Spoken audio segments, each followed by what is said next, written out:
చెప్పినారు 1 గంట దాకా తాగుర్రి, మిగతా రోజులలో రాత్రి 12 దాకా తాగుర్రి. మరి పాతోడేమో తాగుపోతాడే, మరి మనమేంది తిరిగిపోతామా? 12 దాకా తాగిపిస్తారా అని ఎవరన్నా? మీ ఎమ్మెల్యేనే చెప్పిండు కదా మునుగోడులో ఒక ఆయన, నేను ఎమ్మెల్యేగా గెలవంగానే నా నియోజకవర్గంలో రేపటి నుంచి బెల్ట్ షాపులన్నీ బంద్ చేస్తా అన్నాడు సారు. కాంగ్రెస్ పార్టీ కూడా అధికారంలోకి వచ్చే కంటే ముందు, ఎలక్షన్ల కంటే ముందు చెప్పింది మొత్తం బెల్ట్ షాపులు బంద్ చేస్తాం, తాగుబోతుల తెలంగాణలో యువకులు దారి తప్పుతున్నారు, నేరాల సంఖ్య పెరుగుతుంది, కాపాడుతాము అని చెప్పారు. కాపాడినా లేదా వాళ్ళకే తెలియాలి. కానీ కొత్తగా ఏం చేసిరన్న 12 దాకా రాత్రి 1 గంట దాకా పర్మిషన్లు ఇస్తూ మెమోలు జారీ చేసిరు. గత ప్రభుత్వం ఇచ్చిన అన్ని రద్దు చేస్తామని చెప్పినటువంటి రేవంత్ రెడ్డి గారు మరి ఈ మెమో విషయం లోపల మాత్రం చాలా మంచిగా చెప్పిండు. హైదరాబాద్ సిటీ పోలీస్ కమిషనర్ నిన్న ఒక మెమో పోలీస్ డిపార్ట్మెంట్ తరఫున ఒక మెమో రిలీజ్ చేస్తారు తెలంగాణ ప్రభుత్వం. దీంట్లో ఏం చెప్తారన్న, సెకండ్ పాయింట్ లో చెప్తారు GOMS నెంబర్ 86. ఇది ఆగస్టు 1వ తారీఖు 2023లో అప్పటి టీఆర్ఎస్ ప్రభుత్వం తెచ్చినటువంటి జీవో. దీన్ని కంటిన్యూ చేస్తే ఏమంటారు వీళ్ళు, the government vide reference to cited as permitted the business hours of the liquor shops అంటే wine shops between 10 AM to 11 PM. 13 గంటలు 12 దర్వాజా కుల్లా అన్నారు. ఎక్కడెక్కడ ఇది? ఇన్ GHMC భాగ్యనగరంలో కూడా పొద్దుగాల 10కి మొదలు పెడితే రాత్రి 11 దాకా వైన్ షాపులన్నీ కుల్లా. ఇది ఒక GO. And peripheral areas, GHMC పక్కనున్న పెరిఫెరల్ ఏరియాస్ లో కూడా మీరు 13 గంటల పాటు మీకు వైన్ షాప్స్ కంప్లీట్ గా అందుబాటులో ఉంటాయని చెప్పినారు. ఆగస్టు 1, 2023 అప్పటి బీఆర్ఎస్ ప్రభుత్వం ఇచ్చిన జీవోని రెఫర్ చేస్తూ మళ్ళీ ఇప్పుడు మెమో ఇచ్చిర్రు పాయింట్ నెంబర్ 2లో. పాయింట్ నెంబర్ 3లో ఏమంటాడన్నా, ఇంకా timings of week days excluding Friday and Saturday 10 AM to 12 midnight 12 దాకానన్నా. శుక్ర శనివారాలు తప్ప మిగతా రోజులలో పొద్దుగాల 10 నుంచి రాత్రి 12 దాకా తాగుండ్రి, తూగుండ్రి. 12 గంటల తర్వాత పోలీసులు టెస్ట్ చేస్తే అది పెట్టి ఊదితే మళ్ళీ ఇంకొక రకంగా ఇన్కమ్ ఇచ్చేది ప్రభుత్వానికి. అంటే రాష్ట్ర ప్రభుత్వాన్ని నడిపేందుకు ఖజానా లేని కారణం చేత ఇటు మందమ్మి అటు ట్రాఫిక్ పోలీసులను పెట్టి 2 రకాలుగా కూడా ప్రభుత్వం ఆదాయాన్ని పెంచుకోవాలని చూస్తుంది. ఇంకా బంపర్ ఆఫర్ ఇచ్చిరన్న వీకెండ్ లా శుక్రవారం శనివారం 2 రోజులు పొద్దుగాల 10 నుంచి రాత్రి 1 గంట దాకా తాగమన్నారట. 10 to 1 అట. కనీసం వారాంతంలోనే భార్య పిల్లలతో ఇంట్లో ఉండాలని కోరుకోవాలి. 7కే వైన్ షాపులు బంద్ చేయాలి, కానీ 1 గంట దాకా తాగేందుకు ఫెసిలిటీ ఇచ్చింది గౌరవనీయులు రేవంత్ రెడ్డి గారి నాయకత్వంలో ప్రభుత్వం. నేను సూటిగా అడుగుతున్నా రేవంత్ రెడ్డి గారిని, పోయినోడు తాగుబోతంటివి, పోయినోడు తాగిపిస్తున్నాడు అంటివి, మద్యం మీద ఆదాయం తెచ్చుకుంటుండంటివి, ప్రజల ధన మానాలని దోసుకుంటుండేటివి. మరి అన్నయ్య నువ్వు చెప్తుంది ఏంటి? ఒక్క బెల్ట్ షాప్ బంద్ అయిందా ఈ రాష్ట్రంలో చెప్పాలి రేవంత్ రెడ్డి గారు ముఖ్యమంత్రి అయినాక? ఎక్సైజ్ ఆదాయం ₹1 తగ్గిందేమో గౌరవనీయులు బట్టి గారు ఈ జిల్లా ఆర్థిక మంత్రి గారు చెప్పాలి. ఎక్సైజ్ ఆదాయం తగ్గిందా, మీరు వచ్చినాక పెంచుకున్నారు ఆదాయం అనేది చెప్పాలి. అందుకనే కాంగ్రెస్ మాట్లాడే మాటలు నోరుతోటి నవ్వినట్టు నొసలతోటి ఎక్కిరించినట్టు ఉంటాయి తప్ప ఇంకొకటి కాదు. అన్ని కూడా ఆచరణ సాధ్యంగానటువంటి మాటలే మాట్లాడి కాంగ్రెస్ అధికారంలోకి వచ్చింది. కాబట్టి నేను తెలంగాణ సమాజానికి సవినయంగా చేసేటువంటి అప్పీల్ ఒకటే, అది కాంగ్రెస్ అయినా బీఆర్ఎస్ అయినా అవి ఒక నాణానికి బొమ్మ పొలుసు లాంటి. వాళ్ళిద్దరికీ అధికారమే కావాలి తప్ప, అధికారమే పరమావధి తప్ప వాళ్ళకి ప్రజల ఆరోగ్యం, ప్రజలు మంచిగా ఉండడం అనేది 2 ప్రభుత్వాలకు ఇష్టం లేదని తెలంగాణ సమాజం గమనించాలని, చైతన్యవంతమైనటువంటి మా మహిళా సమాజం ఫ్రీ బస్ ఇచ్చి అక్క బస్సు ఫ్రీ ఇచ్చిన అన్నాడు, కానీ పొద్దుకి 1 గంట దాకా అర్ధరాత్రి 2 గంట దాకా వైన్ షాప్ ఓపెన్ చేస్తున్నాడు. దీనివల్ల కుటుంబాలు ఎంత నష్టపోతున్నాయి, ఆరోగ్యాలు ఎంత నష్టపోతున్నాయి, ఒక్కసారి మహిళా సమాజం ఆలోచించాలని ఈ సందర్భంగా నేను సవినయంగా అప్పీల్ చేస్తూ ఈ మెమోని విత్డ్రా చేసుకోవాలని రాష్ట్ర ప్రభుత్వాన్ని డిమాండ్ చేస్తా ఉన్నాను.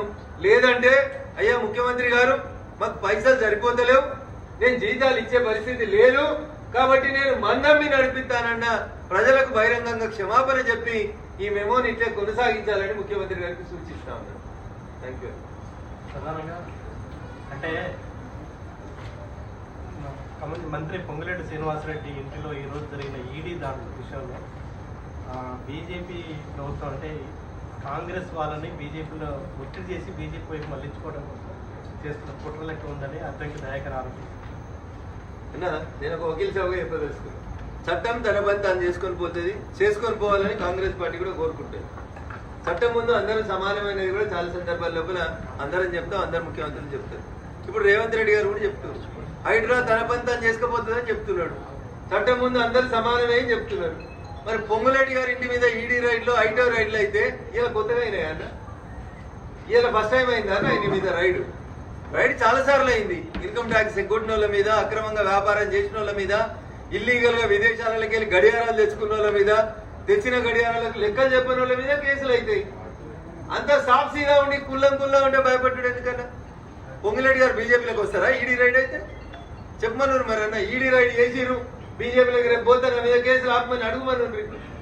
ఎంత అన్యాయం ఉందంటే ఈడీ రైడ్ అనేది చట్ట ప్రకారం జరుగుతున్నటువంటి ప్రక్రియ. దానికి ఏదో మా పార్టీలోకి వస్తే మేమేదో కేసులు ఇచ్చేస్తామని చెప్పడానికి చేస్తున్నాం అన్నట్టు మాట్లాడడం అనేది బాధాకరం, దురదృష్టకరం. పొంగులేటి గారి ఇంటి మీద జరిగినటువంటి ఈడీ రైళ్లకి భారతీయ జనతా పార్టీకి ఎట్లాంటి సంబంధం లేదు. మీ వ్యాపారంలో, మీ కుమారుని వ్యాపారంలో ఎక్కడైనా ఇబ్బందులు ఉంటే దానికి సంబంధించి ఏమైనా కంప్లైంట్లు వస్తే అది ఐటీ అయినా, ఈడీ అయినా, ఇంకెవరైనా రైడ్ చేస్తారు తప్ప దానికి భారతీయ జనతా పార్టీకి ఎట్లాంటి సంబంధం లేదు. ఆడలేక మధ్యలో ఓడినట్టు చేసిన తప్పులు, తీసుకున్న అప్పులు, అక్రమంగా విదేశాలకు వెళ్ళి తెచ్చుకుంటున్నటువంటి లోన్లు, డబ్బులు ఇంకేమన్నా ఉంటే బరాబర్ ఈడీ వస్తుంది. దాని గురించి భయపడాల్సినటువంటి అవసరం లేదు. ఏం లేకపోతే కడిగిన ముత్యం వల్ల బయటకు వస్తారు, ప్రశాంతంగా ఉండండి. ఏదైనా తప్పు చేస్తే ఖచ్చితంగా కటకటాలు లెక్క పెట్టాల్సిన సందర్భం వచ్చినప్పుడు దానికి చట్టం ముందు అందరూ సమానమే. మీరు, మేము, ఈ పార్టీ, ఆ పార్టీ, ఎర్ర జెండా, పచ్చ జెండా, 3 రంగులు, 2 రంగులు, దానికి చట్టంకి ఏమి ఉండదన్న. రంగు, రుచి, వాసన ఉండదు చట్టానికి. ఎవరి మీద కేసు నిర్దేశించబడినప్పుడు ముందుకు పోతే ఏముంటుంది? చట్టం తరపున తాను చేసుకుంటూ పోతాం.